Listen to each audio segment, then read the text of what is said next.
तो दोनों बहनें एक ही घर में, इससे अच्छी क्या बात हो सकती है आपके लिए। जी पापा हम तो बहुत लकी है, हमारी प्यारी बहन वर्षा ही हमारी देवरानी बन रही है। क्यों विनोद जी? हाँ राखी जी, बड़ा भाग।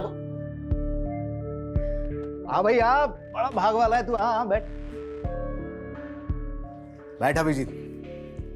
भाई सच सच बता, पसंद आई हमारी साली साहिबा?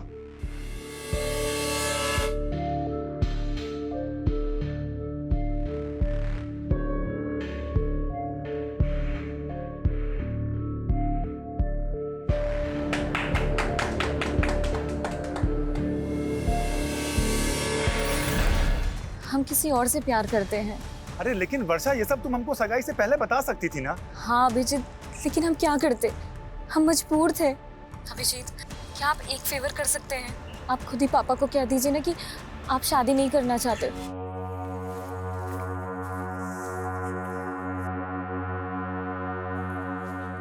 अरे अभिजीत पता नहीं कहाँ रह गया।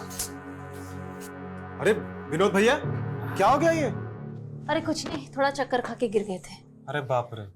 अच्छा ये बताइए, अभिजीत को देखा आपने? हमें नहीं मालूम। भाभी भैया, आज 15 तारीख है, 15 जून रात को 9:55 पे वो आज मेरे साथ लाइव आने वाला था, वहां पे किसी चीज का खुलासा करने वाला था। फोन भी नहीं लग रहा है यार उसका, पता नहीं कहाँ रह गया है।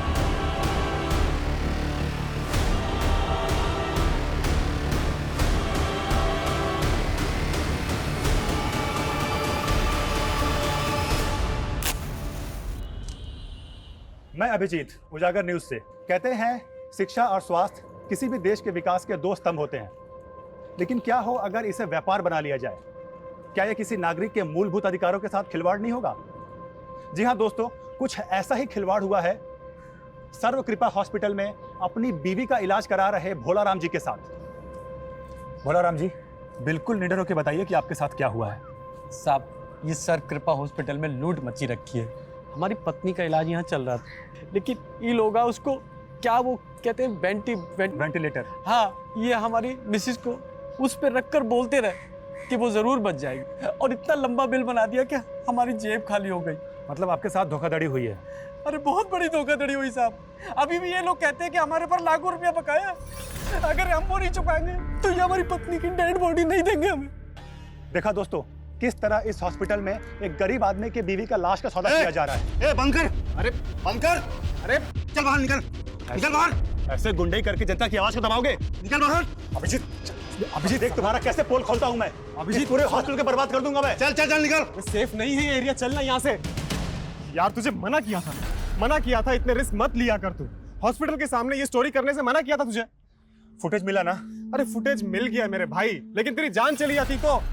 समझता ही नहीं है छोटी सी बात। अरे भैया, कुछ भैया आप, आज सगाई है तुम्हारी, वहाँ लड़की वाले घर पे इंतजार कर रहे हैं और तुम अभी तक यहीं हो। अरे विनोद भैया, वो जरूरी ब्रेक थ्रू था, इंतजार नहीं कर सकते थे हम। तेरी होने वाली बीवी भी इंतजार कर रही है तेरा। अरे यार राजीव, तू तो कब तक लड़कियों से भागता रहेगा? आज तो सगाई पक्की है। ले चल। मर्दों से तो कोई प्रॉब्लम है ही नहीं इसको, बस लड़कियों से ही प्रॉब्लम है। चल। अब तो दोनों बहनें एक ही घर में, इससे अच्छी क्या बात हो सकती है आपके लिए। जी पापा हम तो बहुत लकी है, हमारी प्यारी बहन वर्षा ही हमारी देवरानी बन रही है। क्यों विनोद जी? हाँ राखी जी, बड़ा भाग। हाँ भाई, आप बड़ा भाग वाला है तू। हाँ बैठ बैठ अभिजीत।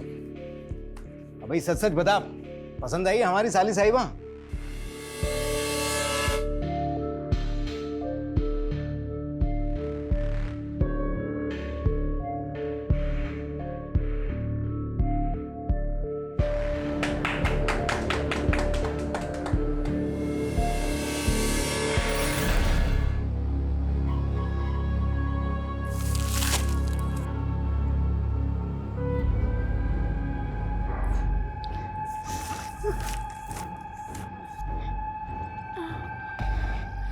आंटी, हम ये कहाँ हैं? हमें हमारे घर जाना है। आप छोड़ दोगे हमें हमारे घर? हमारे पापा ढूंढ रहे होगे हमें। इस लड़की को यहाँ की दुनियादारी अच्छे से सिखा दो, समझ गए?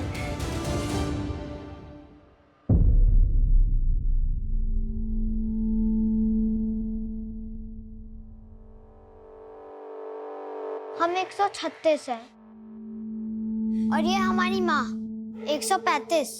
तुम कौन हो?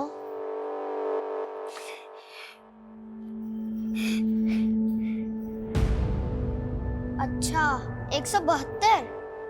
क्या तुम हमारी दोस्त बनोगी? हम 172 नहीं है, हम मिनी है। हमें हमारे पापा के पास जाना है। पापा, पापा, जाने दो हमें। दरवाजा खोलो, दरवाजा खोलो, खोलो दरवाजा। पापा, दरवाजा खोलो।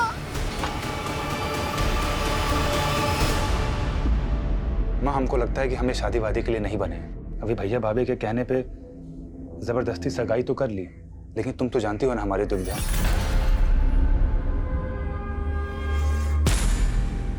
माँ, हम इस दुनिया को एक सच बताना चाहते हैं, और वो सच है। ए, तुम क्या कर रहे हो यहाँ पर? नहीं, वो आपकी मम्मी के खाने का टाइम हो गया है ना, इसीलिए आए थे। माँ, हम आते हैं।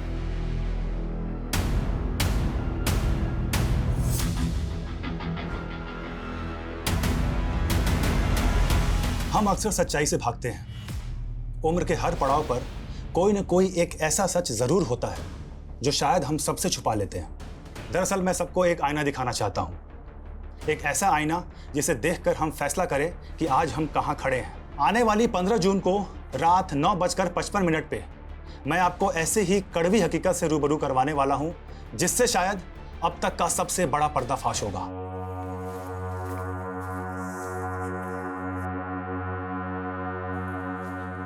अरे अभिजीत पता नहीं कहाँ रह गया। अरे विनोद भैया, क्या हो गया ये? अरे कुछ नहीं, थोड़ा चक्कर खा के गिर गए थे। अरे बाप रे। अच्छा ये बताइए, अभिजीत को देखा आपने? हमें नहीं मालूम। भाभी भैया, आज 15 तारीख है, 15 जून रात को 9:55 पे वो आज मेरे साथ लाइव आने वाला था, वहां पे किसी चीज का खुलासा करने वाला था। फोन भी नहीं लग रहा है यार उसका, पता नहीं कहाँ रह गया है।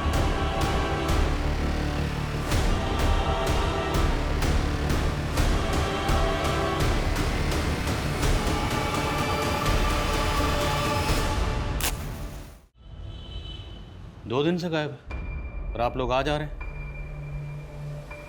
आपने आखिरी बार कब देखा था उसे? सर 15 जून की दोपहर तो उसने हमारे साथ लंच किया था, उसके बाद पता नहीं कहाँ गायब हो गए। तो क्या उसके गायब होने का राज इस वीडियो से जुड़ा हो सकता है जिसमें वो किसी का खुलासा करने वाला था? आने वाली 15 जून को रात 9:55 पे मैं आपको ऐसे ही कड़वी हकीकत से रूबरू करवाने वाला हूं, जिससे शायद अब तक का सबसे बड़ा पर्दाफाश होगा। हमें तो कुछ समझ नहीं आ रहा सर, आप ही कुछ मालूम कीजिए। ये चोट कैसे लगी आपको? सर वो अचानक से लो बीपी हो गया था, चलते चलते तो सड़क पे गिर गया, उसी से लग गई। अभिजीत ने ये वीडियो कहाँ रिकॉर्ड किया था? सर अभिजीत ने 1 साल पहले ही सोशल मीडिया पे उजागर न्यूज़ नाम से एक चैनल खोला था। उसके लाखों में फॉलोअर्स हैं और उसके 15 जून के खुलासे वाले वीडियो इनविटेशन को भी लाखों हिट्स मिले हैं। हैरानी इस बात की है कि अभिजीत के कैमरामैन तो कहीं नहीं पता कि 15 जून को वो क्या खुलासा करने वाला था। कहीं उसके गायब होने की कहानी का इस खुलासे से कोई ताल्लुक तो नहीं? लग तो ऐसा ही रहा सर। अगर ऐसा है तो हमारे लिए जानना ज़रूरी है कि 15 जून को वो क्या खुलासा करने वाला था। उसका लैपटॉप, ईमेल आईडी की डिटेल्स, कॉल रिकॉर्ड सब निकलो। लेट्स फाइंड आउट कि अभिजीत ने आखिरी बार किससे और क्या कम्युनिकेट किया था। Okay sir.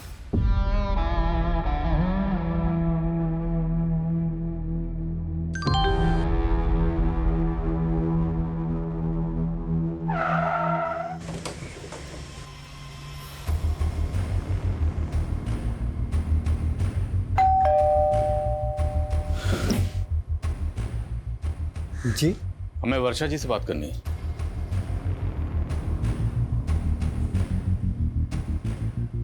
वर्षा जी, 15 जून की शाम को अभिजीत की फोन पर आखिरी बार बात आपसे हुई थी।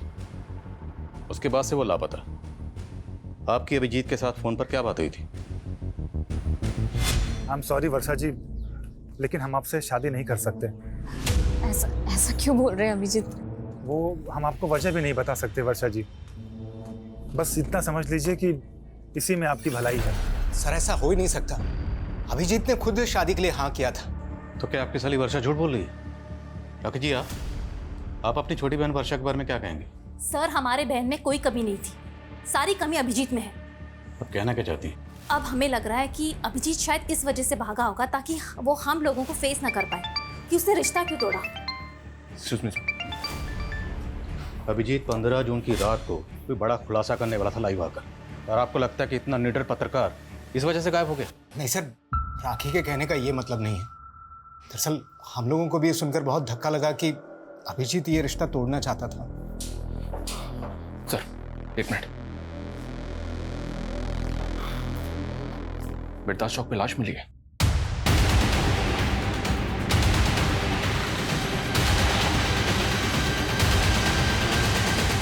आइए सर। सर लाश बुरी तरह से जली हुई है, चेहरा भी पहचान पाना मुश्किल है। तो तुम्हें ऐसा लग रहा है कि अभिजीत की बॉडी है? सर अभिजीत का फोन बिरदास चौक पे ही बंद हुआ था, उसकी फैमिली से शिनाख्त करवा के देखे क्या? सर ये क्या दिखा रहे हैं सर? देखिए, हम मानते हैं कि बॉडी बुरी तरह से जली हुई है, पर हमारे लिए बॉडी की शिनाख्त करवाना बहुत ज़रूरी है। पर हमें इनकी बॉडी से ये चेन और ये अंगूठी मिली है। ये अंगूठी तो अभिजीत की सगाई की अंगूठी है सर, और ये चेन भी अभिजीत की है सर। ये टैटू भी अभिजीत की कलाई पे ही था।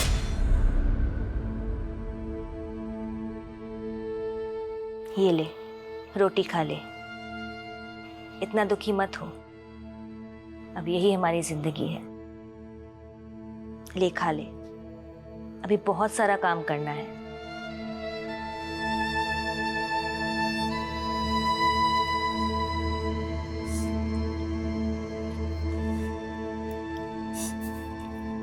चलो अच्छा है, कम से कम आज तुम कुछ खा तो रही हो। ये भी कोई खाना है? हमारे पापा रोज हमें ब्रेकफास्ट में कॉर्नफ्लेक्स खिलाते हैं और स्कूल के लंच में पराठे। तू कौन से क्लास में पढ़ती थी? 6th। चलो हम तुम्हारा टेस्ट लेते हैं। ये अखबार में जो लिखा है पढ़ने आता है ना? हाँ आता है पढ़ने, तो पढ़ो। भारत जल्द ही 5 ट्रिलियन की अर्थव्यवस्था होगा। माँ, माँ, माँ, बच्चों बाहर जाओ, बहन आओ ना।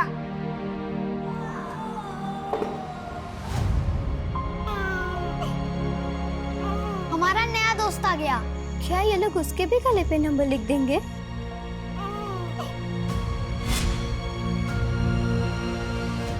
सर पीएम रिपोर्ट के हिसाब से पहले अभिजीत को बुरी तरह से पीटा गया, उसके बाद उसको जिंदा जला दिया गया। लेकिन सर किलर ने ऐसा क्यों किया? इसलिए कि उसको आइडेंटिफाई नहीं किया जा सके। अगर ऐसा था तो फिर अभिजीत की बॉडी पर उसकी चेन और अंगूठी इंटैक्ट क्यों था? यहाँ तक कि उसके बाजू पे जो टैटू था वो भी उसके भाई ने आइडेंटिफाई किया। पहचान मिटाने की कोई कोशिश नहीं की गई। किलर ने अभिजीत को जिंदा जला दिया सर। ऐसा लग रहा है जैसे किलर की अभिजीत के साथ कोई गहरी रंजिश थी। अभिजीत के लैपटॉप से क्लू मिला? साइबर टीम अभिजीत के लैपटॉप और मोबाइल का डेटा रिकवर करी है सर। लेकिन सर अभिजीत का फोन पिछले कई दिनों से अतुल नगर में काफी एक्टिव था। अतुल नगर में कहाँ जाता था ये तो नहीं पता, लेकिन अतुल नगर में जितने भी सीसीटीवी हैं सबकी फुटेज मंगा रहा हूँ। और अभिजीत का कैमरामैन प्रथमेश, उसने कुछ बताया? नहीं सर, उसे इस बारे में कुछ नहीं पता।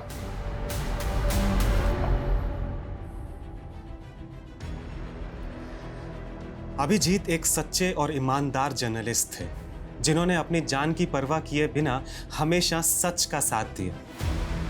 मैं उनका फॉलोअर ही नहीं, मैं उनका सबसे बड़ा फैन भी हूं।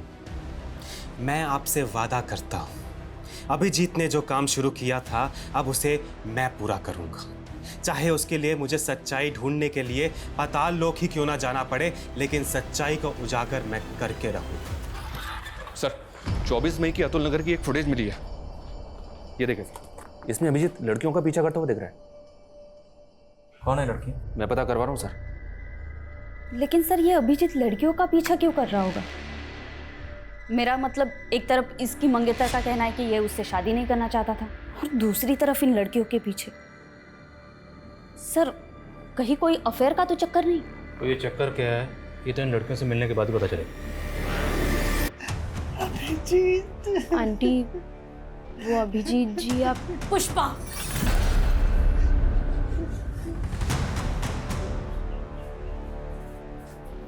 जी माँ जी को क्या बताना है और क्या नहीं बताना ये तुम्हारा काम नहीं है। तुम जाओ।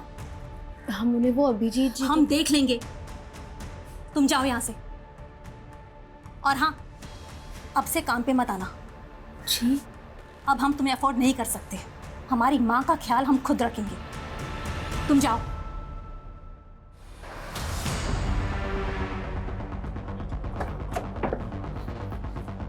अभिजीत जिन दो लड़कियों का पीछा करते हुए देखा था, वो दोनों लड़कियां इसी घर में किराए पे रहती थी सर, और ये इस घर के मकान मालिक हैं। इन्होंने ही मकान किराए पे दिया था। नाम क्या था दोनों लड़कियों का? सर बड़ी वाली का गीतांजलि और छोटी वाली का चंचल था। दोनों सगी बहनें थी। आप कहाँ हैं? सर वो लोग तो 10-12 दिन पहले अचानक घर खाली करके चले गए थे। रहने वाली कहाँ की थी? रेंट एग्रीमेंट में उनका नेटिव एड्रेस होगा। रेंट एग्रीमेंट तो नहीं बनाया, लेकिन हाँ वो बिहार की रहने वाली थी। तुम लोग भी ना, हम लोग बार बार गाइडलाइन जारी करते हैं कि बिना पुलिस वेरिफिकेशन के मकान किराए पर नहीं देना, पर सुधरोगे नहीं तुम लोग। सर गलती हो गई। लड़कियां करती क्या थी? सर वो घरों में मेड का काम करती थी। कहाँ, किस घर में? सर वो तो नहीं मालूम। लड़कियों के फ़ोन नंबर तो होंगे आपके पास? सर उनके पास फ़ोन्स भी नहीं थे।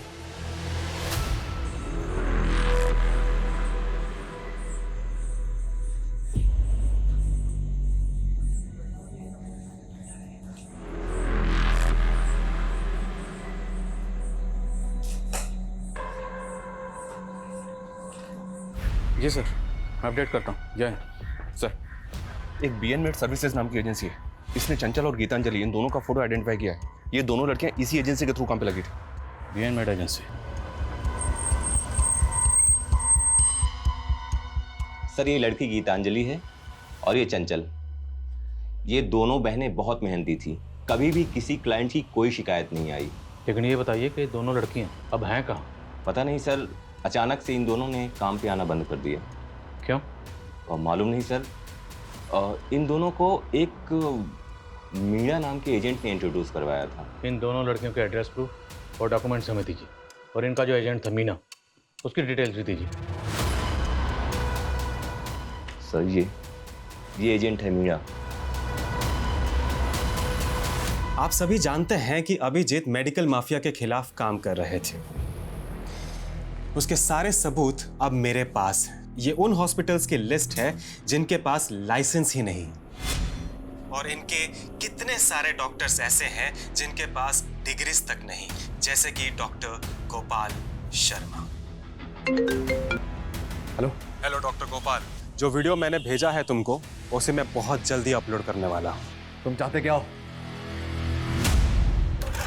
सर कहाँ है?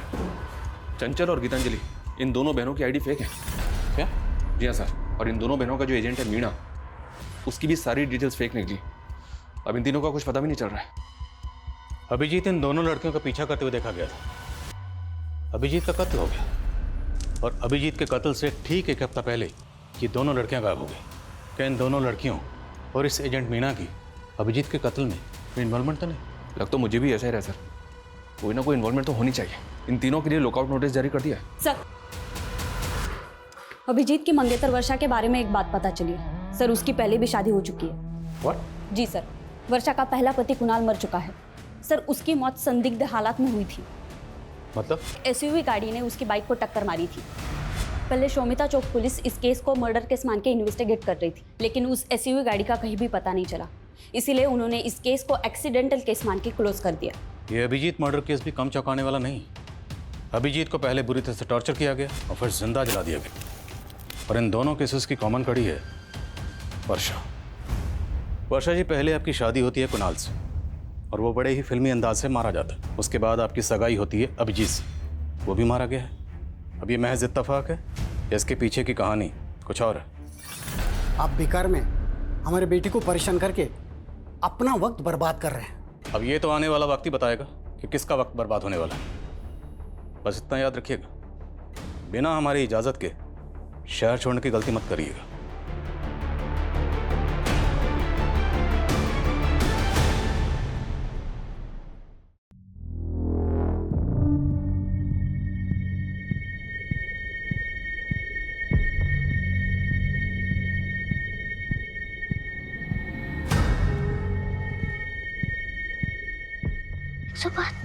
उठो।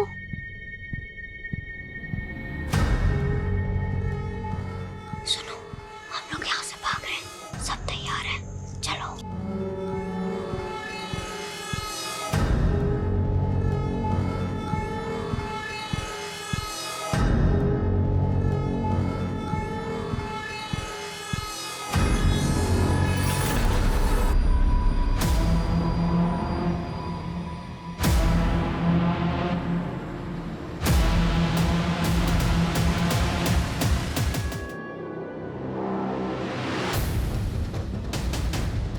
सर,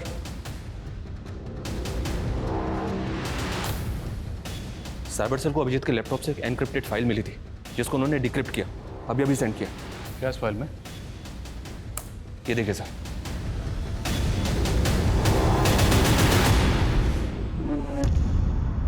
तू तो चंचल को पहचानने से भी इनकार कर रहा था। ये सब क्या है? सर चंचल हमारे यहाँ काम करती थी।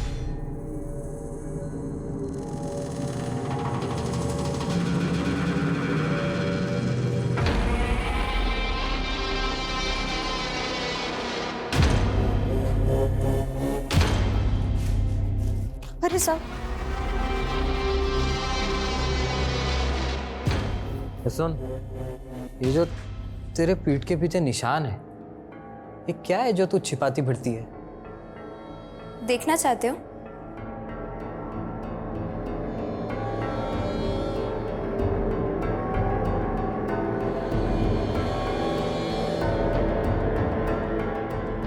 सर, पहले उसने ही हमें संबंध रखने के लिए उकसाया और हमारे वीडियोस फोटोज निकाल लिए।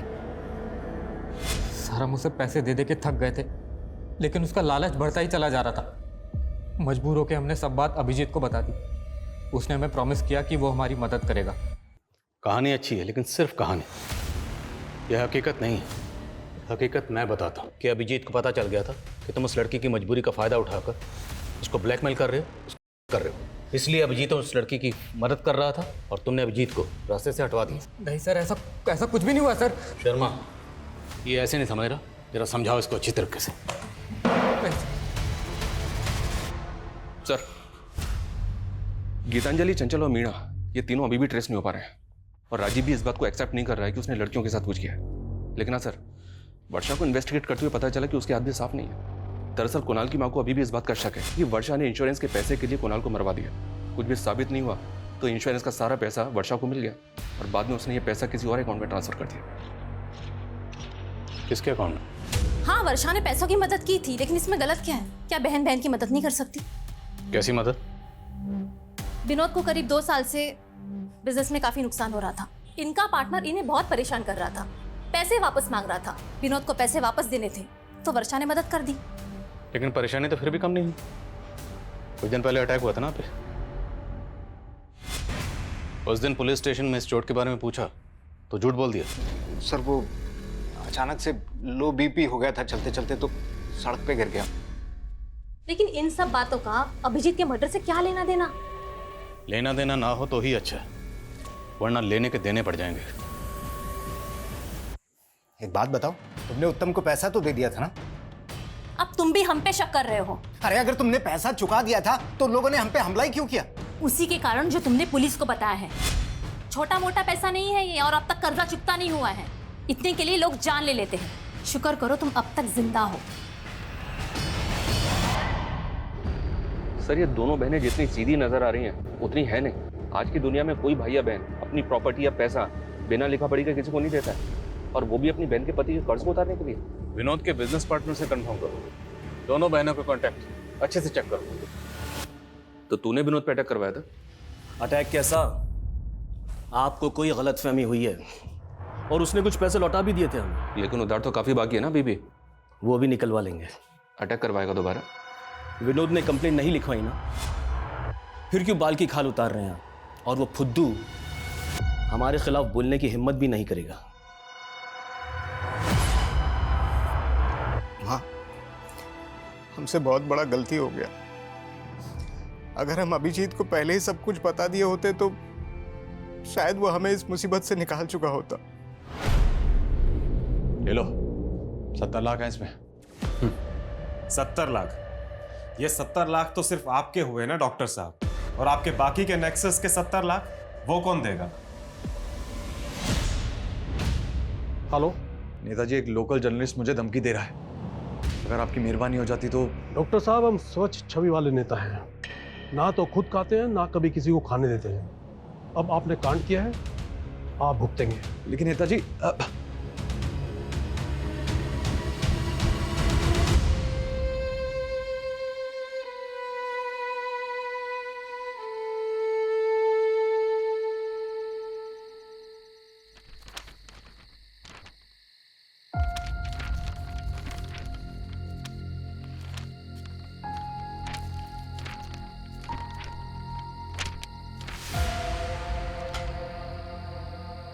कौन है?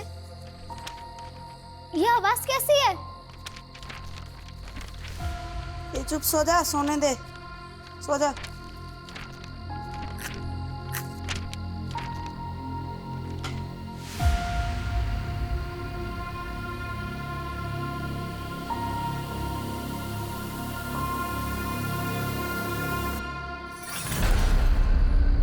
ये ले, रोटी खा ले, अभी बहुत सारा काम करना है।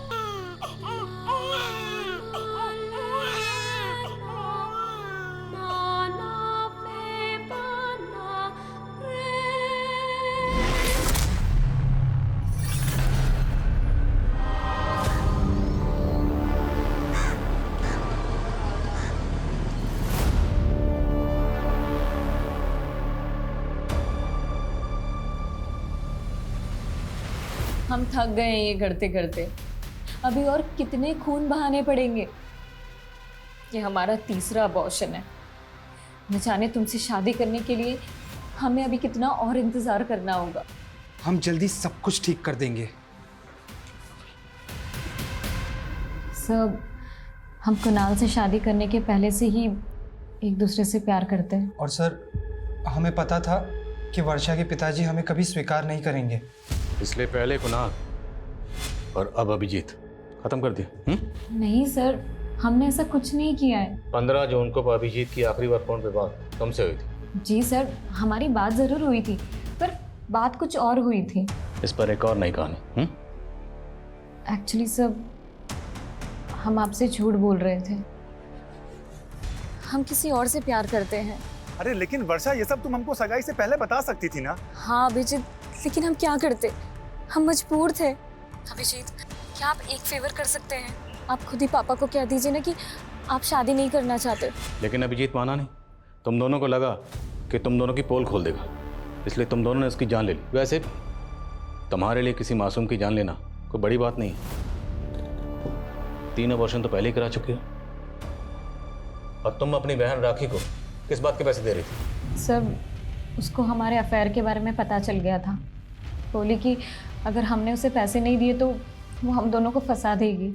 सरासर झूठ बोल रही है वो सर। अगर उसकी करतूतों के बारे में पता होता तो उसकी जान ले लेते।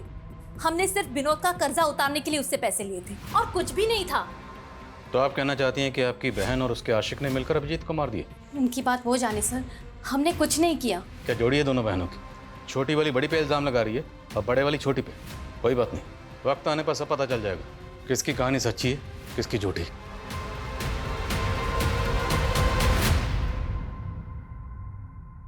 वो आपकी सास की केयर टेकर, क्या नाम है उसका?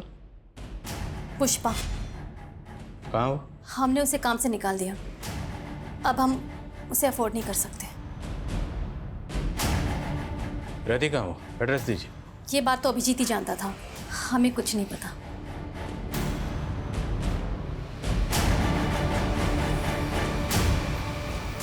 सर, कहीं राखी पुष्पा को लेकर भी तुमसे कुछ नहीं छुपा रही है? हो सकता है कि इसी ने पुष्पा को जानबूझ कर गायब कर दिया क्योंकि वो कोई राज जानती थी, या फिर पुष्पा को खेल कर गई। इस राखी पे कड़ी नजर रखो और पता करो कि पुष्पा कहाँ गायब, और उसके लिए लुकआउट नोटिस जारी कर दो।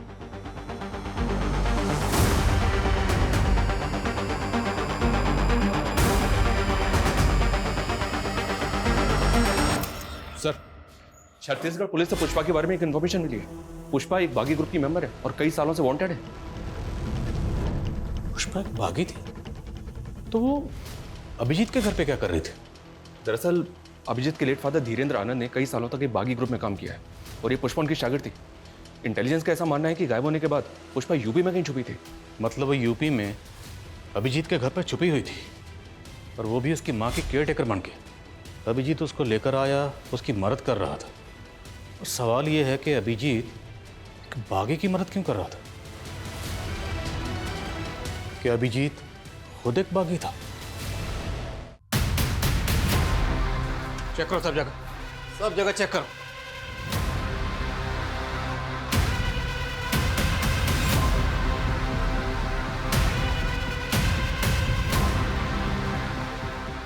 सर, बहुत गलत कर रहे हैं आप।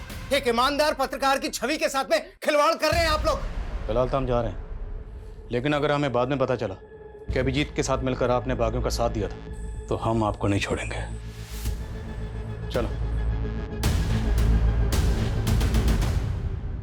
ओए 172, चल मुंह धो ले और काम पे चल। अब यही तेरी किस्मत में लिखा हुआ है। तैयार कर ले अपने आप को इन सब चीज़ों के लिए। जब 135 का बच्चा बड़ा हो जाएगा ना, तुझे ही ट्रेनिंग देनी है। यहाँ पे माँ बाप हो या बच्चा, सब किस्मत के हाथों बंधे हुए हैं।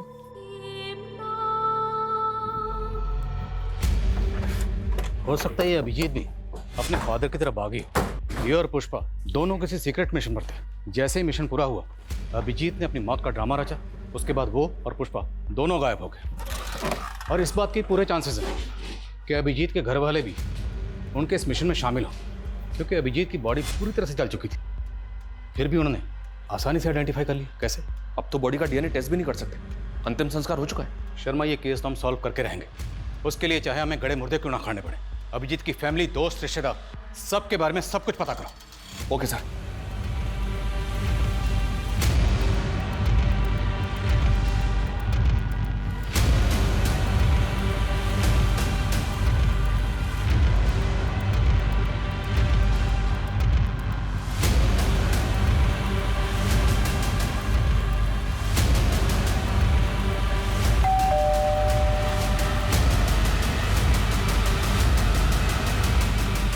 सर, इतना सारा कैश? सर ये मेरा कैश नहीं है सर। तो किसका? सर ये तो अभिजीत का है। अभिजीत के लिए फंड इकट्ठा कर रहा है। आखिर ये अभिजीत करना क्या चाहता है? अभिजीत? सर उसका तो मर्डर हो गया ना। साले, अभी बोल रहा है अभिजीत का कैश। सर ये उसी की ईमानदारी का मोल है जो हम बेईमानी से कमा रहे हैं। मैं, राखी और उत्तम साथ में मिलकर के ये काम कर रहे हैं सर। तुम्हारी छोटी बहन वर्षा का नीरज से अफेयर और तुम्हारा अपने पति के बिजनेस पार्टनर उत्तम से अफेयर। अति उत्तम।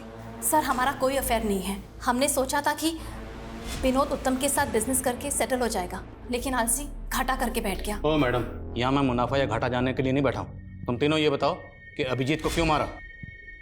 सर हमने अभिजीत को नहीं मारा है, बल्कि उसकी मौत का फायदा उठा करके हमने सिर्फ डॉक्टर गोपाल शर्मा से पैसे ठगे थे। सर प्रथमेश ने हमें बताया था अभिजीत के मेडिकल स्कैम खुलासे के बारे में, तो हमने उत्तम की ताकत का इस्तेमाल किया ताकि कोई डॉक्टर हमें परेशान करे तो उत्तम संभाल लेगा। तो 15 जून की रात को अभिजीत यही खुलासा करने वाला था? नहीं सर, वो तो सच में उसने हमसे सीक्रेट रखा था। वो कुछ और बात थी और उसी की वजह से उसकी जान गई है सर। तुम तीनों को तब तक तोड़ेंगे जब तक सच नहीं कबूलोगे। नीलम, तोड़ो नहीं। डॉक्टर गोपाल की कुंडली निकलवाओ। पूरे चांसेस है कि 15 जून को अभिजीत जो खुलासा करने वाला था वो उसी डॉक्टर के खिलाफ हो। हेलो, क्या आप मुझे डिटेल्स मिल कीजिए।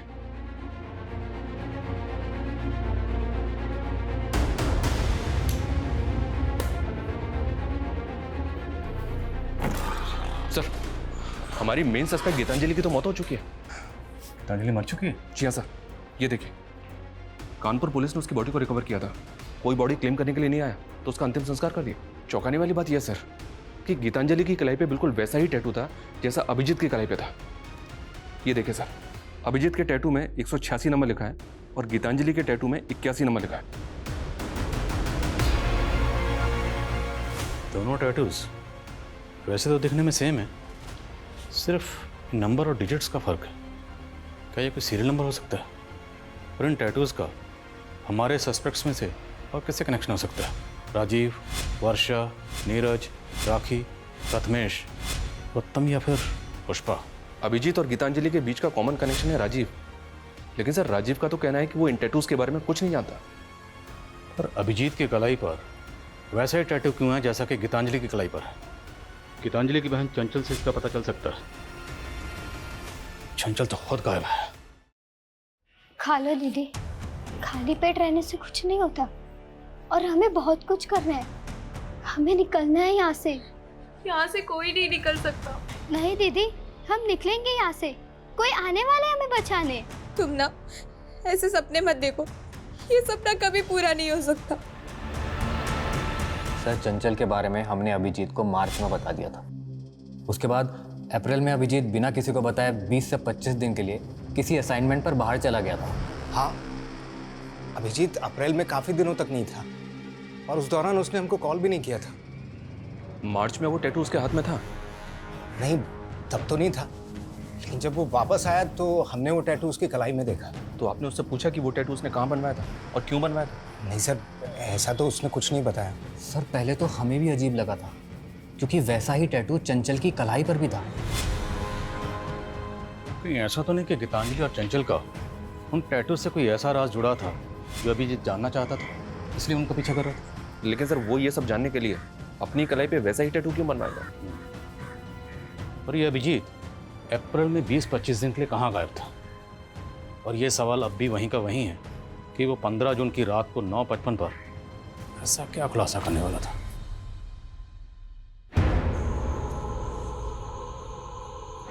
देखो, हम जानते हैं चंचल और गीतांजलि के अलावा तुम लोगों के साथ यहाँ पर क्या हो रहा है। हम यहाँ की सच्चाई पता करने आए। आप हमें यहाँ से आज़ाद कर दोगे ना भैया? हाँ, लेकिन उसके पहले तुम्हें सब बताना होगा कि यहाँ पर हो क्या रहा है। मैं भारत, मैं इंडिया, मैं हिंदुस्तान भी हूँ। मेरी धरती बहुत महान है। मैं अपनी नदियों की तरह पावन हूँ। मैं एक विशाल लोकतंत्र हूँ, बहुत तेजी से बढ़ती अर्थव्यवस्था हूँ। पर देखो, मेरी गरिमा पे ये कैसा दाग लगा है। ये कैसा दाग लगा है? ये दाग हम सबको मिलकर धोना है। और ये फोल्डर बनाया गया 14 जून को। वो ना हो, ये जो 15 जून को खुलासा करने वाला था, ये लाइंस उसकी उसी स्पीच का हिस्सा है। लेकिन सर इसका तो कोई क्लू ही नहीं मिल रहा है कि ये खुलासा क्या था, किसका था और किसके लिए था। हमारा देश महान है भैया, और हम भी आज़ाद होंगे। बस आप जल्द से हमें लेने आ जाओ, हम आपका वेट कर रहे हैं। हमारे पास एक ऐसी चाबी है जिससे सारे ताले खुल सकते हैं, और वो एजेंट मीना, क्योंकि गीतांजलि और चंचल को डोमेस्टिक एजेंसी के लिए वही लेकर आया था। शर्मा, ढूंढो उसे, खबरों को काम पे लगाओ, जेलों में जितने भी कैदी हैं उनके बारे में पता करो। तुम्हें जो करना है करो, लेकिन किसी भी सूरत में मुझे एजेंट मीना चाहिए। Okay sir.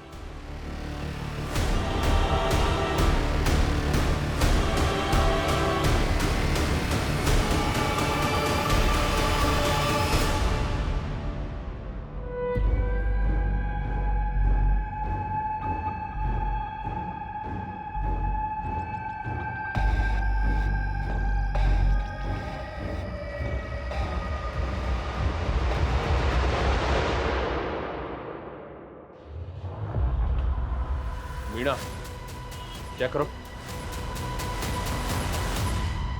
साहब, ये सब लड़के तो बंदो मजदूर हैं। इन्हें तो मैं शहर के बाहर से अपने टेम्पो में लेकर आता हूँ।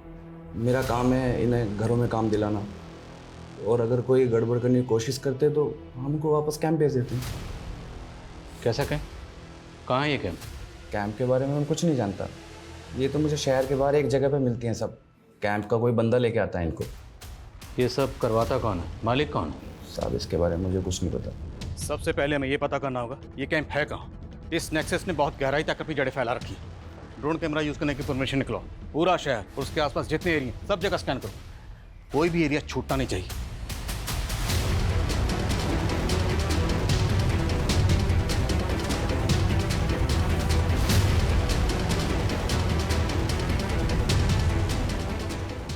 ड्रोन कैमरास की फुटेज में ये 3 जगह सस्पिशियस लग रही हैं। इनकी डिटेल्स निकलवाइए सर। और इन 3 में से एक जगह ऐसी है जहाँ लोगों की मूवमेंट बहुत ज़्यादा सस्पिशियस है। यहीं टारगेट करेंगे, पूरी फोर्स के साथ धावा बोलेंगे। तैयारी करो। Okay sir.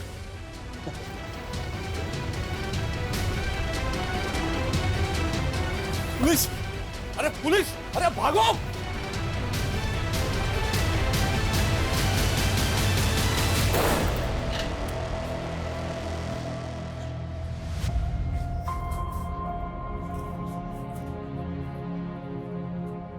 डरो मत, हम लोग आप लोगों को बचाने आए हैं। आपको अभिजीत भैया ने भेजा है ना? वो बोलते थे हम जरूर आज़ाद होंगे। हाँ बेटा, हमें अभिजीत भैया नहीं भेजा। अभिजीत भैया कहाँ है? उन्होंने कहा था हम उनके साथ टीवी पे आके जय हिंद बोलेंगे। बेटा, मुझे अभिजीत भैया ने भेजा है आप सबको लाने के लिए, और उन्होंने कहा है जब मैं आपसे मिलूं तो आपसे बोलूं कि आप जोर से जय हिंद बोले। जय हिंद। जय हिंद। तुम लोगों को बंधुआ बनाकर उन पर जुल्म करते थे, कब से चला ये सब? साहब काफ़ी टाइम से हमारे लोग हर शहर में फैले हुए साहब। अगर हमें कोई अनाथ या कोई मजबूर मिलता था हम उन्हें अपना कैंप में लेके आते साहब, और हम बच्चे लोग को भी किडनैप करके लेके आते साहब। अब ये बताओ कैंप में उनसे करवाते क्या थे? साहब हम उन्हें बड़ी बड़ी कंपनी, मिल और ईंट की भट्टी में लगाते थे साहब, और अगर कोई अच्छी लड़की रहती थी तो उन्हें हमें घर में काम पे लगाते थे साहब। जैसे गीतांजलि और उसकी बहन चंचल, है ना? दीदी को पूरा भरोसा था कि एक दिन हम उस जंजाल से बच निकलेंगे। देखना चंचल, एक दिन आएगा जब हम आजाद होंगे और बहुत ही बेहतरीन जिंदगी जिएंगे, ऐसी नहीं। पर उसके लिए हमें कैंप से बाहर आकर घरों में काम चाहिए था, इसलिए हमने कैंप में अच्छा बर्ताव किया, उन लोगों का भरोसा जीत लिया। फिर तुमने राजीव के यहाँ काम करना शुरू कर दिया, उसको ब्लैकमेल किया। हमारी पूरी कमाई तो वो मीना ले जाता था और हमें अपनी जिंदगी शुरू करने के लिए कुछ पैसों की जरूरत थी, और इसलिए हमारे पास और कोई रास्ता नहीं था। लेकिन राजीव ने अभिजीत को सब बता दिया। हाँ, लेकिन अभिजीत भैया को ब्लैकमेलिंग से ज्यादा उस गिरोह के बारे में चिंता थी। देखो मुझे पता है तुम लोगों के साथ क्या हो रहा है, मैं तुम्हारी मदद करना चाहता हूँ, लेकिन उसके लिए मुझे तुम्हारे जैसे मजदूर बन के ही उस कैंप में घुसना पड़ेगा और अपने हिडन कैमरे से सब कुछ रिकॉर्ड करना होगा कि वहाँ पर एक्चुअली में हो क्या रहा है। फिर हमने उन्हें वहाँ घुसने में मदद की और वो हमारे कैंप में शामिल हो गए। साहब मुझे शक हुआ कि अटेंडेंस रजिस्टर में गड़बड़ दिखा साहब, और वो कमीना पत्रकार वो मौका देख के भाग गया और गीतांजलि ने उसको मदद की थी कैंप में घुसने के लिए साहब। इसलिए तुम लोगों ने गीतांजलि को मार दिया, और उसके बाद जब तुम लोगों को पता चला कि 15 जून को अभिजीत को खुलासा करने वाला है तो उसको भी मार दिया।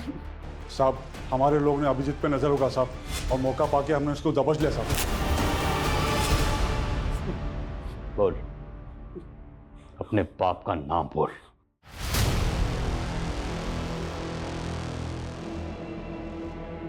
धर्मेंद्र सिंह सर मीटिंग में। सर सर सर सर चलो।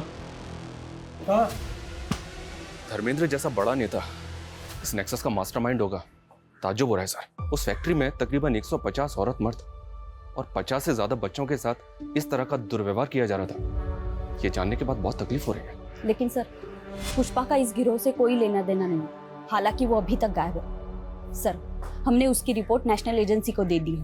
ये बहुत ही अफसोसनाक है कि एक तरफ जहां हमारे मुल्क में 5G टेक्नोलॉजी लॉन्च हो रही है, हमारे मुल्क की इकोनॉमी तेजी से आगे बढ़ रही है, वहीं आज भी 2022 में भी एक तरफ काला अंधेरा छाया हुआ है जहां कुछ लोगों के साथ अमानवीय बर्ताव किया जा रहा है।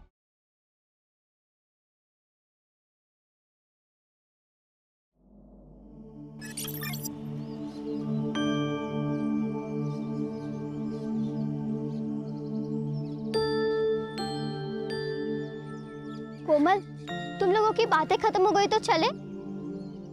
कोई देख लेगा तो प्रॉब्लम हो जाएगी। तारा तू ना बहुत डरती है, कोई आ जाएगा, कोई देख लेगा, कोई देख लेगा तो क्या होगा? अरे सही तो कह रही है कोमल, कोई आएगा देखेगा तो क्या बोलेगा कि चाय पीने रुक गई थी और क्या। ये लो कोमल, ये लो। ठीक है, तू बैठ यहाँ आराम से, चाय पी, खाना खा, मैं जा रही हूँ। अरे रुक, मैं आ रही हूँ। अरे यार ये तारा ना हमेशा हड़बड़ी में रहती है, कभी आराम से बात नहीं करने देती। और तू चाय पिलाते रहेगा या बताएगा भी कि तू उससे प्यार करता है? अरे पर मैं उसको बताऊं कैसे? कोमल चल ना। तू ही घास नहीं डालता, वरना वो मुन्ना ना फिदा है तुझ पर। तू ही पढ़ इन सब चक्करों में, मुझे पढ़ाई करनी है। ए तारा रुक, इधर चल, थोड़ा काम कर, मेरे साथ काम कर, चल काम कर। आजोबा, आपने शराब पी हुई है? तो पिए। तो कुछ नहीं, अगर आप शराब पी सकते हो तब अपना काम भी खुद कर लो। ए रुक रुक, किधर जा रही है? ए किधर जा रही? रुक रुक रुक। आजोबा क्या करते हैं? थोड़ा भी लाना। आजोबा क्या करते हैं? सना करिए क्या? पापा, मैं तेरे को क्या कर क्या कर रही है मैं तेरे को क्या करता इन्होंने हूँ? शराब पी रखी है तो तूने भी पी रखी है क्या? अरे आई समझाना है ना तो अपने बाप को समझाओ। ये दारू के चक्कर में पूरे घर का नरक बना के रखा है। चुप कर ना पापा। जया, अपनी बेटियों को काबू में रख, वरना तू बहुत पछताएगी। बहुत पछताएगी तू। देख देख क्या करता हूँ मैं तुम लोग को, देख क्या करता हूँ। आया है जब भी घर में आती है तो हंगामा खड़ा करती है। आप मुझे क्यों बोल रही हो आई? आजोबा ने शराब पी है, आप उनसे कहो ना। तू पीने देना, तेरा क्या जाता है? देख बेटा, तू बस अपनी पढ़ाई पर ध्यान दे। आई पढ़ाई भी तो नहीं हो रही है ना। कल स्कूल में फीस नहीं देंगे तो बाहर कर देंगे। ओ हो जाएगी फीस। यदि तू गई है सरपंच जी के पास मजदूरी लाने, लेकर आएगी ना तो कल अपनी फीस भर देना। चल अभी अंदर, रोज रोज का हंगामा तंग आ गई हूँ मैं।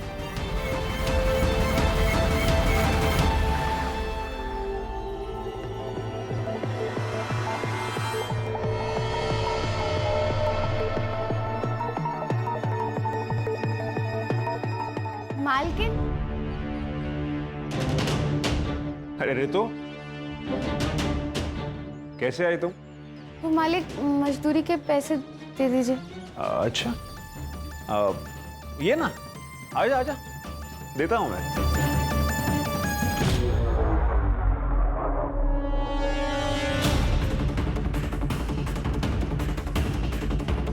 कुछ खाएगी? नहीं मालिक, आप मुझे मेरे पैसे दे दीजिए, मुझे घर जाना है, बहुत देर हो रही है। अरे टेंशन मत ले तू, तुझे छोड़ दूंगा मैं अपनी गाड़ी से। ये रहे तेरे मजदूरी के पैसे।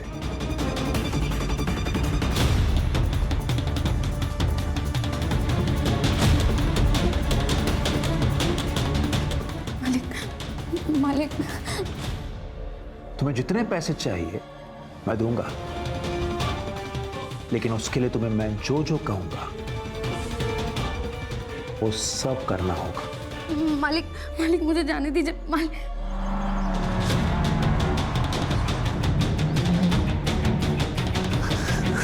रितु,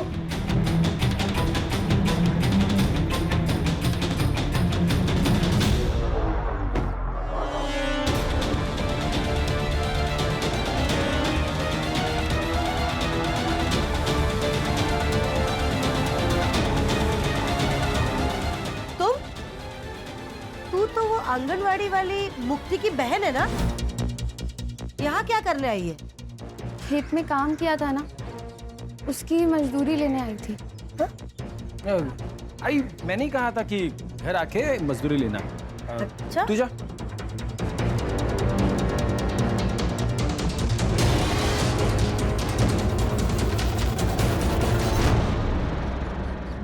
मुझे जरा भी समझ नहीं है ना, 3 महीने बाद गांव में मुखिया का चुनाव है। एक गलती, चुनाव इधर का उधर हो जाएगा। अरे कुछ नहीं होता राधा, आप खामा में टेंशन ले रहे हो। वैसे आप तो एक एक तैयार है।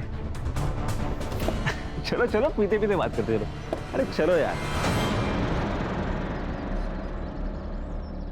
ठीक है काकी, तो आपकी बहू वैसे भी मायके गई हुई है, उन्हें प्रेगनेंसी के 4 महीने बाद एक टीका लगवाना था।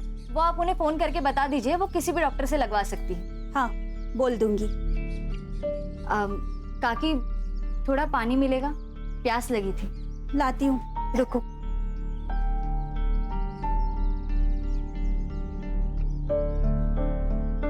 ये लो। हाँ। हाथ आगे करो, मैं पानी डालती हूँ। ऐसे तो कोई किसी जानवर को भी ना पानी पिला। क्या मतलब? रहने दीजिए, आप नहीं समझोगे। मैं समझाता हूँ। गुरु, तुम यहाँ क्या कर रहे हो? इनकी जगह दिखानी पड़ेगी। गुरु सुनो तो सही। काकी, इसकी कोई जरूरत नहीं। इंसान को इंसान क्यों नहीं समझते आप लोग? बताइए काकी, हम लोग ऐसा क्या करें कि आप हमें इंसान समझने लगे, जानवर नहीं? हाँ, इंसान समझने लगेंगे तब भी तुम लोगों की जगह यही रहेगी, दरवाजे के बाहर। गुरु रहने दो। गुरु, सदियों से यही चला आ रहा है, अब इन्हें हम क्या बदलेंगे? यही प्रॉब्लम है मुक्ति। प्रॉब्लम यही है कि सदियों से जो चलता आ रहा है उसे चलने दो।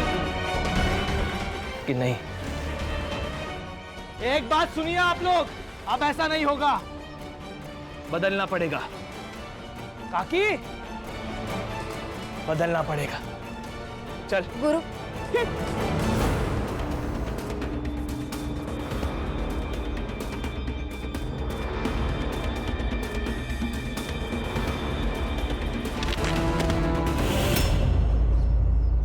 हाँ बताओ, क्या हुआ तुम्हारे साथ? आज शाम को मैं खेत से काम करके वापस लौट रही थी, तभी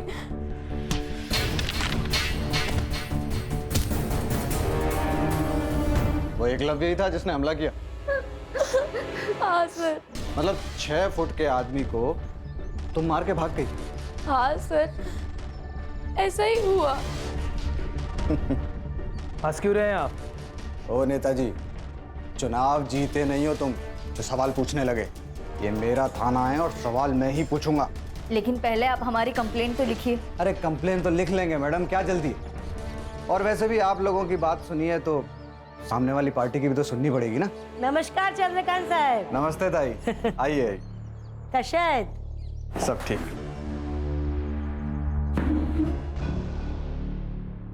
क्या रे जया, ये सब क्या तमाशा लगा के रखा है? तमाशा कुछ नहीं है, तुम्हारे बेटे ने रितु का रेप करने की कोशिश की। मुझे इसका रेप करने की क्या जरूरत है?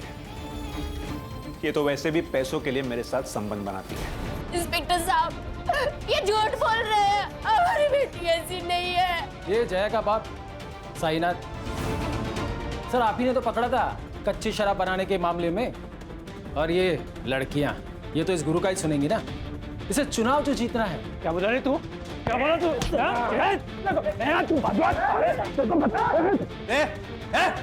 छोड़ दे, बाहर निकलो, बाहर निकल। और तुम दोनों उठो, बाहर निकलो। लड़की धंधा करवाती है और यहाँ पे तमाशा करती है। चल बेटा, नहीं जाएंगे। ये लोग कुछ भी बोलेंगे और आप इनकी बातों पर यकीन कर लोगे। आप हमारी कंप्लेंट लिखिए, वरना यही पुलिस स्टेशन के बाहर मैं खुद को आग लगाकर जान दे दूंगी।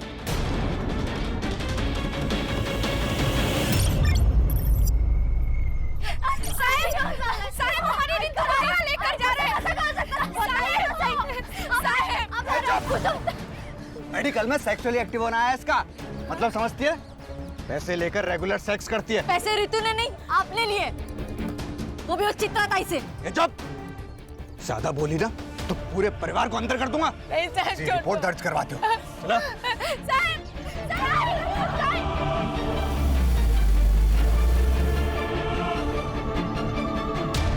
हेलो गुरु। इंस्पेक्टर साहब, अगर आप रितु के ऊपर प्रोस्टिट्यूशन का चार्ज लगा रहे हैं तो एकलव्य के ऊपर भी सेक्स ट्रेड का केस करना होगा। आप फिक्र मत कीजिए, मेरे पुलिस स्टेशन में जिसने जो जुर्म किया है उसे उसकी सजा मिलेगी। ऐसे ऐसे सजा देंगे आप? मेरी बहन को यहाँ बांध कर रखा है और ये लोग। चुप। देखिए, आप लोग मिलके मामला निपटा लीजिए, वरना अगर केस हुआ तो दोनों को अंदर जाना पड़ेगा। अरे सर, हम तो केस करना ही नहीं चाहते थे, ये तो इन लोगों की जिद थी कि एफआईआर हो। अभी भी अगर कॉम्प्रोमाइज हो तो हमारी तरफ से मैटर खत्म। कॉम्प्रोमाइज? भाई किस बात का कॉम्प्रोमाइज? पैसे देकर फर्जी रिपोर्ट बनवा ली, अब पुलिस के साथ मिलकर हमें डरा रहे हो? है? क्या बोला तू? क्या बोला तू? पैसे लिए मैंने? पैसे लिए? चल निकल जा, निकल।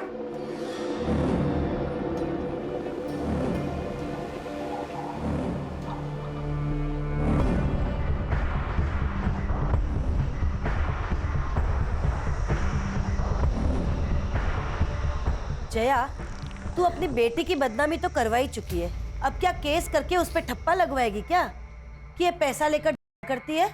ताई। जया, सुनो मेरी बात, ये कोर्ट कचहरी का मामला है और केस खत्म होने के लिए सालों लग जाते हैं। ये केस लड़ने के लिए और ये वकील बाबू को फीस देने के लिए पैसे हैं तेरे पास?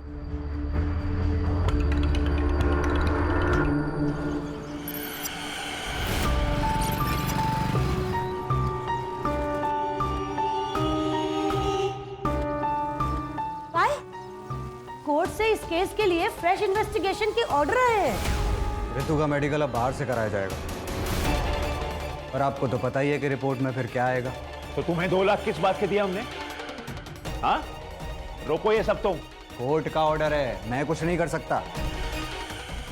हाँ, अगर आप 2 लाख रुपए और दो तो मैं मेडिकल रिपोर्ट डिले करवा सकता हूँ।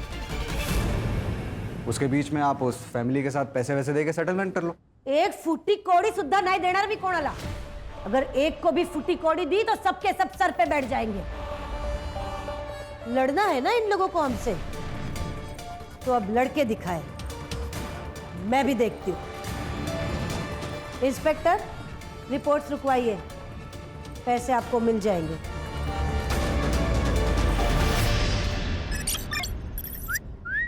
जाने मन, अरे कहाँ जा रही हो? अभी भी आंगनवाड़ी का जॉब करती हो क्या? ये क्या बदतमीजी है? बता दो कितना पैसा लोगी एक रात का?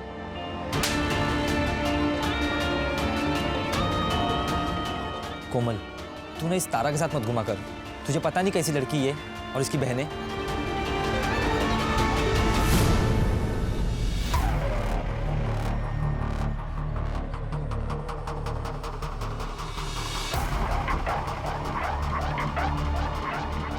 ए, क्या तांगजा कर रहा रे? हैं? जरा इधर आइए ना। ये जो लड़की अंदर गई, उसका रेट क्या है?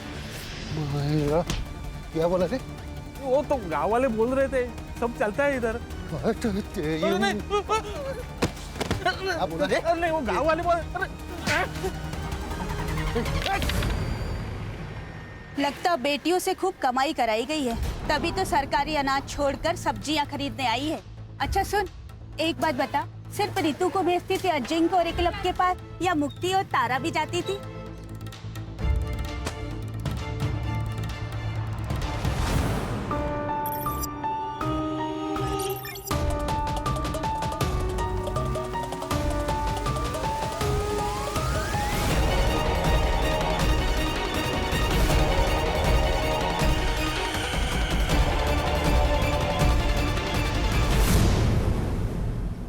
हाँ मुक्ति दीदी बोलिए। हेलो कोमल, तुम्हें तारा ने कुछ बताया? वो कहाँ गई है, किस काम से गई है? नहीं दीदी, उसने तो कुछ नहीं बोला, बस बोला काम है और चली गई। ठीक है।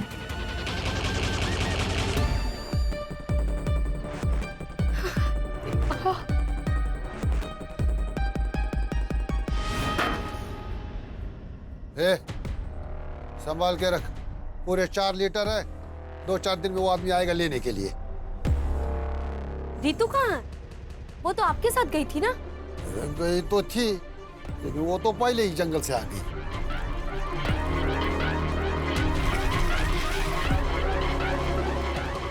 आजोबा, मेरी तबीयत ठीक नहीं लग रही है, मैं जा रही हूँ।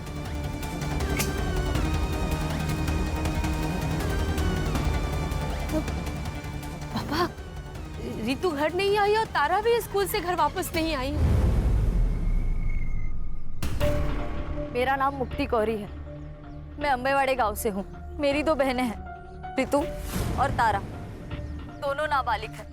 वो कल दोपहर से दोनों गायब हैं और यहाँ के पुलिस इंचार्ज चंद्रकांत पाटिल वो उन्हें ढूंढना तो दूर, FIR तक नहीं दर्ज करवा रहे, क्योंकि वो इस गांव के सरपंच चित्रा जोशी और उनके 2 बेटे अजिंक्य और एकलव्य जोशी, इन दोनों को बचाना चाहते हैं। मैं सारे नेता और सारे अधिकारियों से पूछना चाहती हूँ, अगर गरीब होना, पिछड़े समाज का होना एक अपराध नहीं है, तो मुझे और मेरे परिवार को न्याय कब मिलेगा?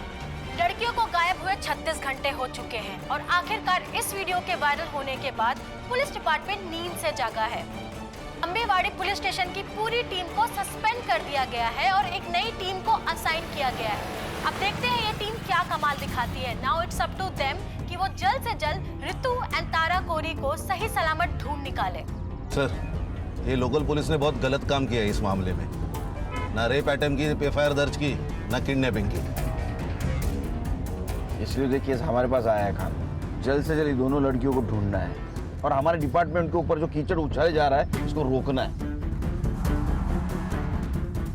ये भीड़ क्यों है यहाँ इतनी? पुलिस प्रशासन, पुलिस प्रशासन, पुलिस प्रशासन, पुलिस प्रशासन, पुलिस प्रशासन, पुलिस प्रशासन, पुलिस प्रशासन।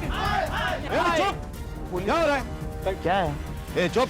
क्या है इतना पब्लिक? पीछे हटाओ इनको सबको। चलो चलो। जय हिंद सर। क्या चल रहा है? जय हिंद। पब्लिक इतना क्यों है यहाँ? सर वो जो मिसिंग केस थी 2 बहनों की अम्बेवाड़ी गांव से, सर अब वो मिसिंग केस नहीं रहा। अब वो मर्डर केस बन गया है। कुछ देर पहले वहाँ एक लाश मिली है लड़की की।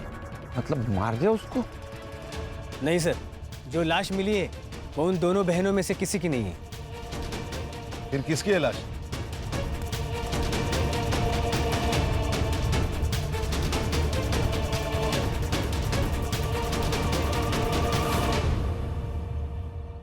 सर, इसी लड़की ने वीडियो किया था और इसका ही मर्डर हो गया। मुक्ति कोरी नाम है। ये इस लड़की की फैमिली है क्या? जी सर, वो जो बूढ़ा है ना, वो लड़की का नाना है साईनाथ, और उसके साथ जो लड़का है उसके साथ इसकी शादी होने वाली थी।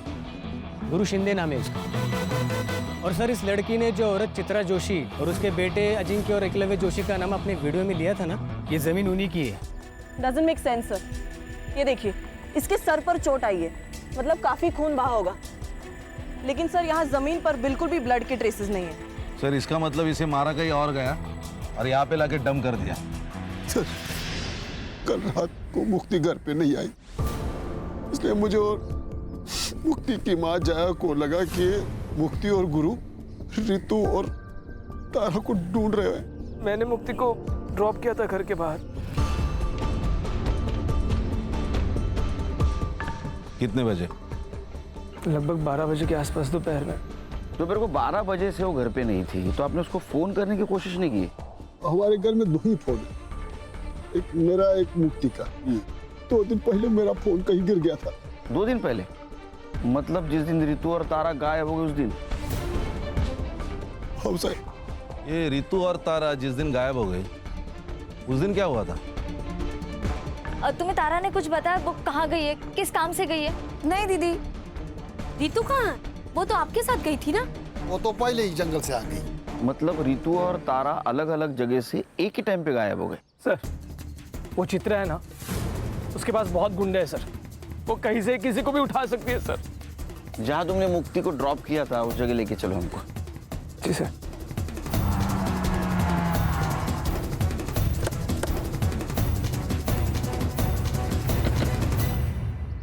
सर, यहीं पे मुक्ति को ड्रॉप किया था मैंने।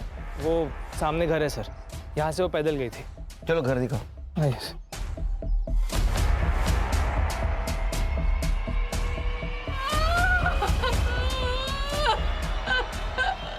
देखो, मुक्ति की मौत का अफसोस है हमें, लेकिन ये रितु और तारा दोनों अभी भी गायब है और जिंदा हो सकती हैं।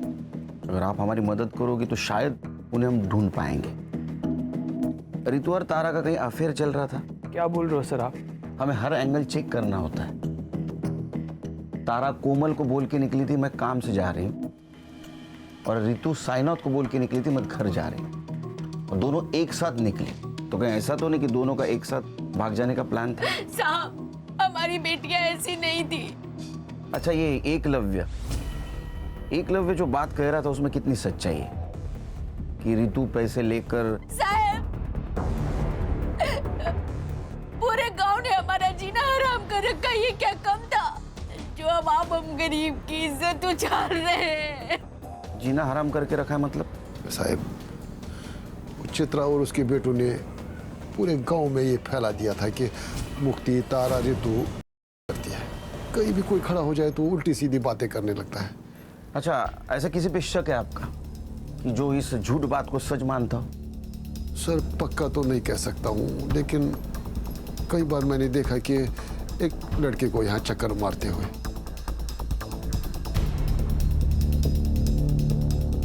कौन है वो लड़का? साहब, नाम तो नहीं पता है, लेकिन हाँ, वो बाजार में कोई गिरीश नाम का आदमी है, उसके घर पे भाड़े पे रहता है। सर, यहाँ कुछ भी नहीं है। अरे, एक बात खटक रही है। दोपहर 12 बजे यहाँ से कैसे कोई गायब हो सकता है? सर, कहीं रितु और तारा की तरह मुक्ति का भी तो प्लान नहीं था गायब हो जाने का? एक काम करो, तुम और संग्राम मार्केट जाओ। जी सर। और साईनाथ जिस लड़की के बारे में बता रहा था उससे बात करो। मैं और खान चित्रा के घर जाते। चल।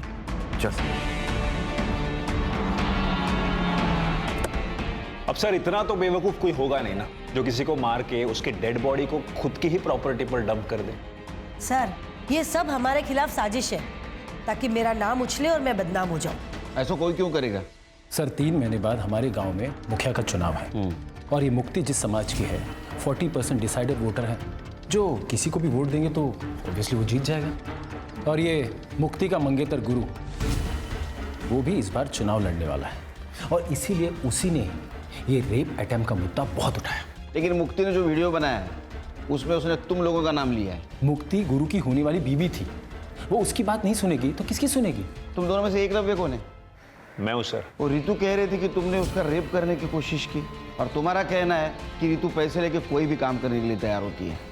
हाँ, तो मेरा मतलब है रिपोर्ट में भी हुई है ना। अरे रिपोर्ट गया खड्डे में, उसमें कुछ भी हो, लेकिन शायद पुलिस वाले दोस्तों ने तुम्हें ये नहीं बताया कि 17 साल की लड़की नाबालिग होती है, उसके साथ सेक्स मतलब रेप, वो भी उसकी मर्जी के साथ हो या ना हो।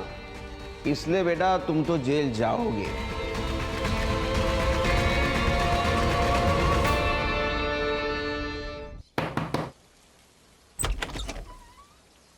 अभिषेक नाम है क्या तेरा? नहीं, मेरा नाम नीरज है। अभिषेक मेरा भाई है। कौन है? देख, जितना भी कुछ पता है सब सच बता दे, बाद में बोलना मत, मैंने मौका नहीं दिया। क्यों चक्कर लगाता था उसके घर के? सर मैं एक फैक्ट्री में काम करता हूँ, दिन भर काम करके रात में वैसे ख्याल आते हैं, तो गांव वालों से बहुत दिनों से सुन रहा था कि गांव में कुछ लड़कियां करती है, तो उसी जुगाड़ में गया था कि कुछ मन बहल जाए मेरा। तो साइनाथ को देख के भागा क्यों तू? अरे मैडम, वो बूढ़े ने वो आदमी को ऐसा भगाया था कि मेरी तो बोलती बंद हो गई थी। मुझे कुछ समझ में नहीं आया था, मेरी तो हिम्मत ही नहीं हुई उससे बात करने की, तो मैं बिना कुछ बात किए वापस आ गया था। अभी बिना बताए जाना मत कहीं।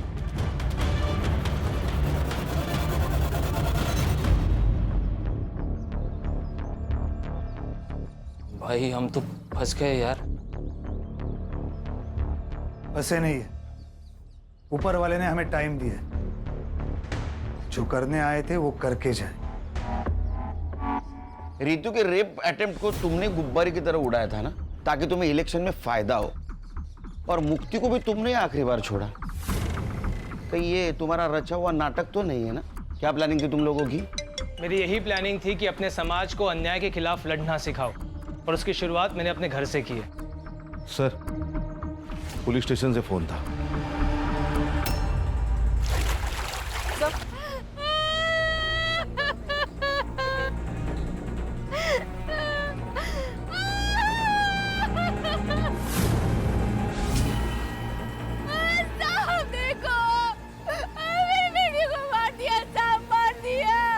सर, बॉडी फूलने के कारण ऊपर आ गई थी और गाँव वालों ने हमें इन्फॉर्म किया। बॉडी फूलकर अगर ऊपर आई है तो इसका मतलब 2 दिन हो गए बॉडी को। सर, ये दोनों बहनें जब गायब हुई उसी दिन या उसके दूसरे दिन इन दोनों को मार दिया होगा। सर, मुक्ति डेस्परेटली अपनी दोनों बहनों को ढूंढ रही थी। इट्स पॉसिबल कि उसने उन्हें ढूंढ लिया हो और इस वजह से मुक्ति को मार दिया गया। मुक्ति की सीडीआर रिपोर्ट और पीएम रिपोर्ट का क्या हुआ? सर, शाम तक मिल जाएगी, मैं अपडेट करता हूँ। पता तो चले मुक्ति पहले मरी, ये दोनों लड़कियां। कितने साल हो गए रे तेरे को पुलिस डिपार्टमेंट में? सर 7 साल। तो 7 साल में एक बात पता नहीं चली, 17 साल की लड़की नाबालिग होती है, उसके साथ सेक्स मतलब रेप ही होता है, वजह कुछ भी हो। और वो एकलव्य कह रहा था ना कि रितु के साथ वो पेड सेक्स करता है, फिर भी एफआईआर क्यों नहीं दर्ज की उसके खिलाफ? सर मैं जांच कर रहा था। किस बात की जांच कर रहा था? सर वो रितु का नाना है साईनाथ। सर वो अवैध शराब बनाता है, उसकी शराब पीकर एक आदमी मर गया कुछ महीने पहले सर। तो चित्रा ने उसकी कंप्लेंट की थी, मैंने सोचा कि एफआईआर से पहले एक बार जांच कर लूं। ये कोर्ट के आदेश के ऊपर दूसरी बार मेडिकल हुआ था रितु का, तो उसका रिपोर्ट क्यों नहीं फाइल में? कैसे होगा सर? ठीक से काम करता तो होता ना। मैंने लैब में फोन किया था सर, शाम तक रिपोर्ट मिल जाएगी। कितने पैसे लिए रहे तूने चित्रा से? सर 4 लाख रुपए। तेरे 4 लाख की वजह से 3 मासूम लड़कियों की जान गई। रिपोर्ट करो इसकी हेडक्वार्टर में। सर गलती हो गई सर, अब नहीं होगा सर। हाँ, लेके जाओ इसको। चल चल चल।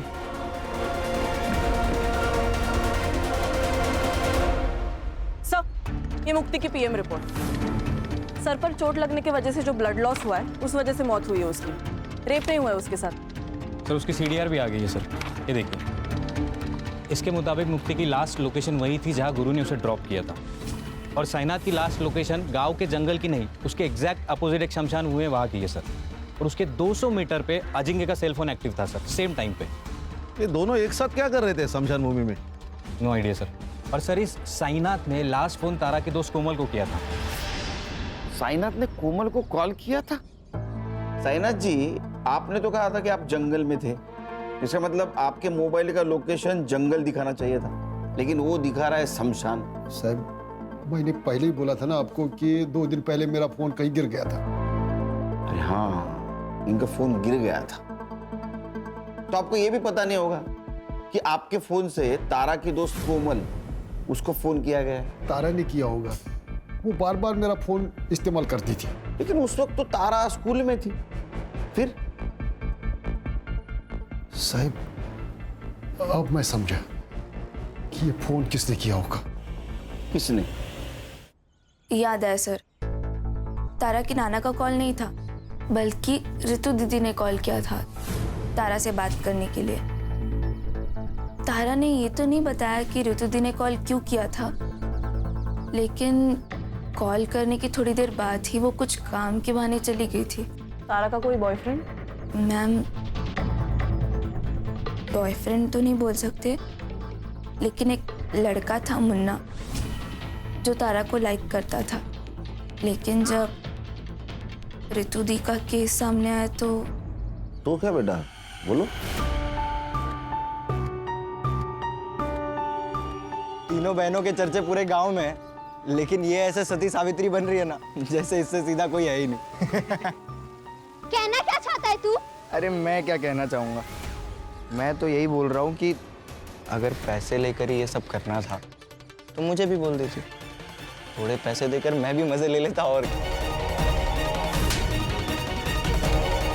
अबे रुक कोमल, लेके जा तारा को यहाँ से। इनको छोड़ूंगा नहीं, तू देख लेना।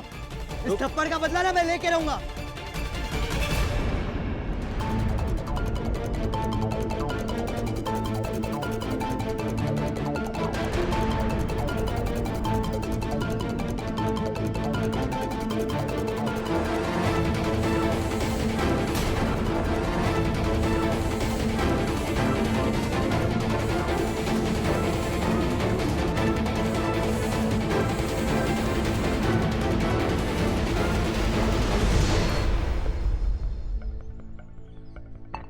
क्या हीरो, तारा को धमकी दी थी कि थप्पड़ का बदला लेगा?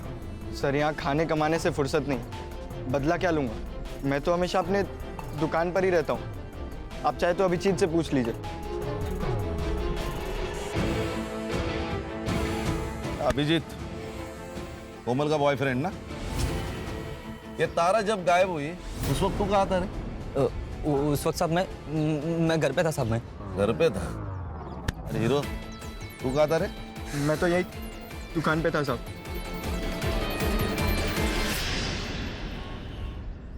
सर, ये ऋतु और तारा की पीएम रिपोर्ट। इन दोनों की मौत भी पानी में डूबने की वजह से हुई है सर।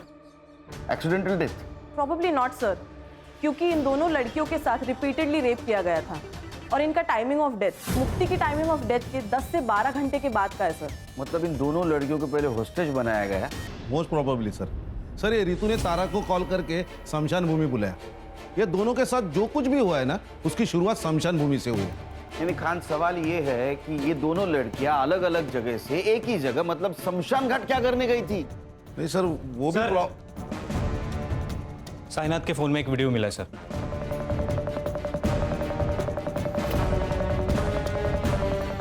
ये करने गई थी।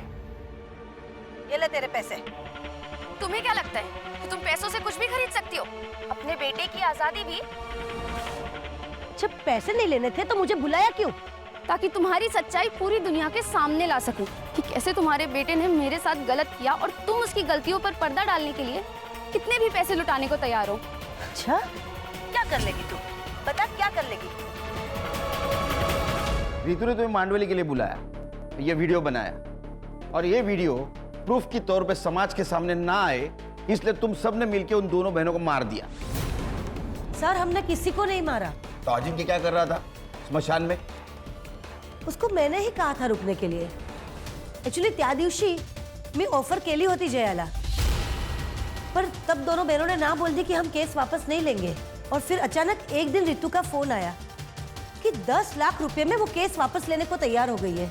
तब मुझे लगा कि कोई तो साजिश जरूर है, और इसीलिए मैंने अजिंक्य को कार में बिठा के रखा और मैं खुद कैश लेके उसके पास गई थी। और वही हुआ जो मैंने सोचा था। रितु ने वीडियो बना लिया। अच्छा, क्या कर लेगी तू? क्या बिगाड़ लेगी तू मेरा? बताती हूँ मैं क्या बिगाड़ लूंगी। मैंने उनको पकड़ने की कोशिश की, लेकिन दोनों बहनें भाग गई। झूठ बोल रही हैं आप। आपको आपके दोनों बेटों को बचाना था, किसी भी कीमत पर। अरे बचाना था रेप केस से। एक रेप केस से बचाने के लिए मैं अपने बच्चों को क्या ट्रिपल मर्डर केस में फंसा दूंगी?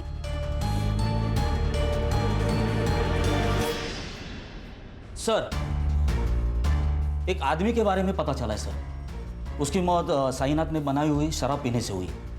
कौन है? राकेश। उसकी तो मौत हो गई है सर, लेकिन उसके दोनों बेटे अब भी गांव में रहते हैं, किराए के घर में।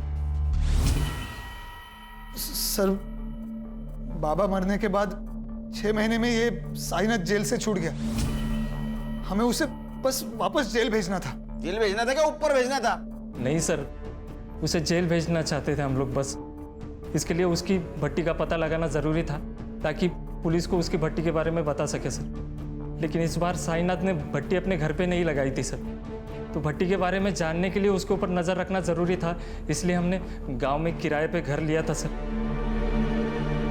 उससे बदला नहीं ले पा रहे थे, इसलिए उसका बदला लेने के लिए तुमने इन दोनों लड़कियों को मार दिया?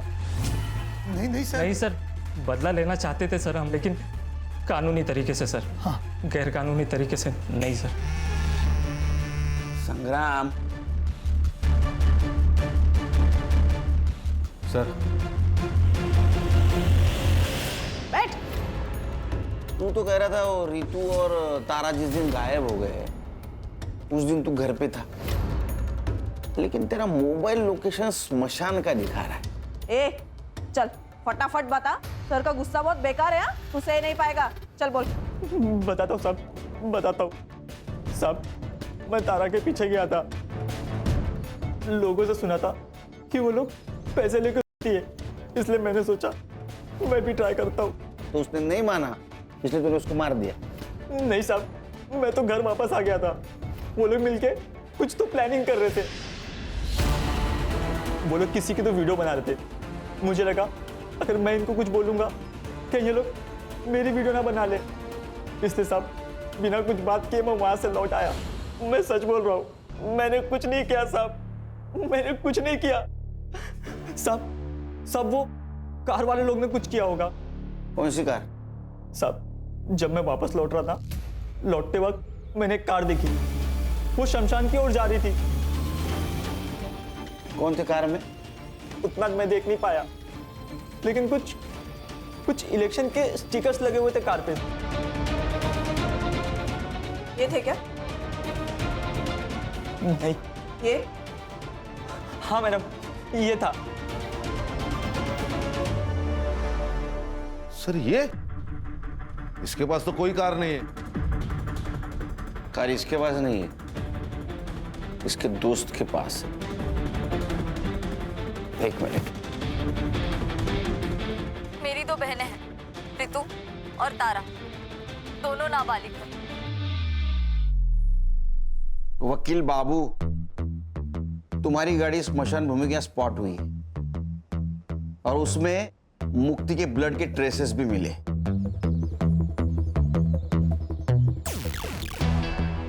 तभी किसी को बचाने के लिए झूठ बोलने में कुछ फायदा नहीं। सच सच बोल दो। बोलो।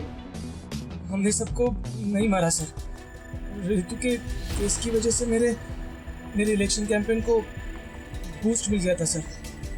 और उस केस में कुछ था नहीं सर, जल्दी खत्म हो जाता।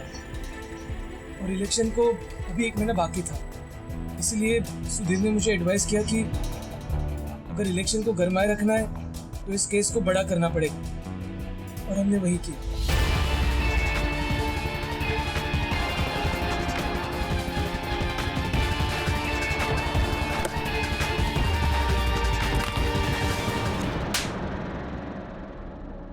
सर मुझे लगा कि मैं पहले किडनैपिंग के केस को उछालूंगा, बाद में मर्डर केस बना दूंगा, लेकिन एक दिन पहले मुक्ति को पता चल गया कि मेरा इन्वॉल्वमेंट है। कैसे पता चला? सर जल्दबाजी में तारा का स्कूल बैग कार में रह गया। झूठ मत बोलो गुरु, ये बैग तारा का ही है। और अगर तुम मुझे सच नहीं बता रहे हो कि ये बैग तुम्हारे कार में कैसे आया, तो मैं पुलिस को ही फोन करूँ। मेरी बात सुन। गुरु हाथ मेरी गुरु फोन करो। समझ नहीं आ रहा तुझे? मैं अभी के अभी जाके पुलिस स्टेशन में सब कुछ सच बताऊंगी कि ये सब तुमने ही किया है। मुक्ति, मुक्ति, बात सुन मुक्ति।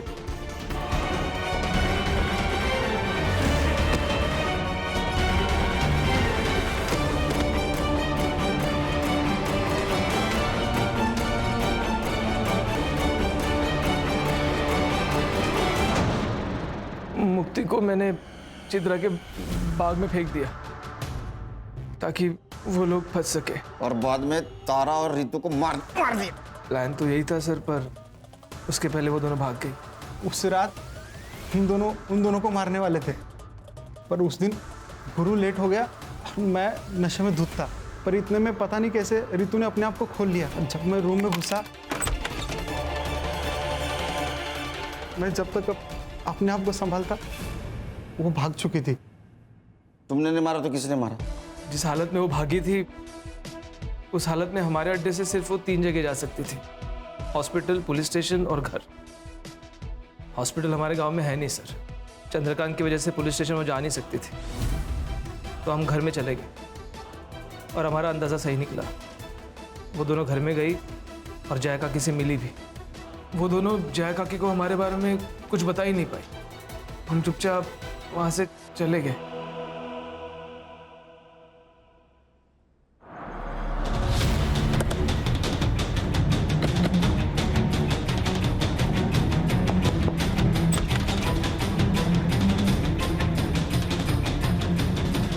एक बार झूठे केस में रितु का नाम आने पर पूरे गांव वालों ने उसका जीना हराम कर दिया था, और जब उसके साथ सही में बलात्कार हुआ तो ये कौन मानता साहब कि वो दोनों अपने बलात्कारी को नहीं जानती थी।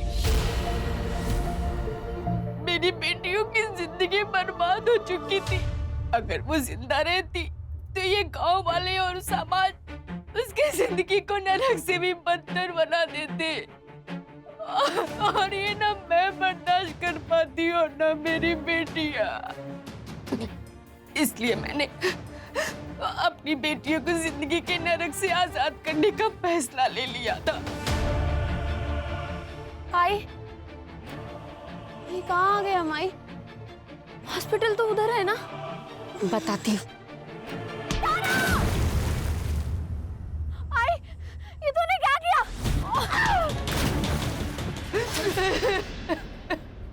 आपको पुलिस के पास जाना चाहिए था, वो जरूर कुछ मदद करते आपकी। एक बार गई थी साहब, क्या हुआ? आप लोगों ने उसका तमाशा बना दिया, और मेरे अंदर हिम्मत नहीं बची थी कि मैं अपनी बेटियों का दोबारा तमाशा बनते हुए देखूं। आपके साथ और आपके बेटी के साथ जो कुछ भी हुआ बहुत गलत हुआ। वो इंसानियत के दायरे में नहीं था, लेकिन क्या आपने जो कुछ किया वो सही था?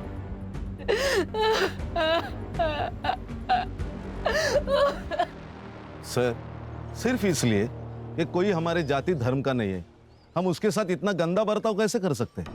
सर इतना टॉर्चर कि उन्हें जिंदा रहने से ज्यादा मरना आसान लगने लगे। बदलाव एक रात में नहीं आता। छोटे से बदलाव के लिए बार बार कोशिश करनी पड़ती है। हल्की सी ठोकर से हार मानकर कोशिश बंद नहीं करनी चाहिए। समाज को समझाना चाहिए, उन्हें बताना चाहिए, कोशिश करती रहनी चाहिए। देखो, एक ना एक दिन अपना समाज जरूर बदलेगा। हम बदलाव लाएंगे।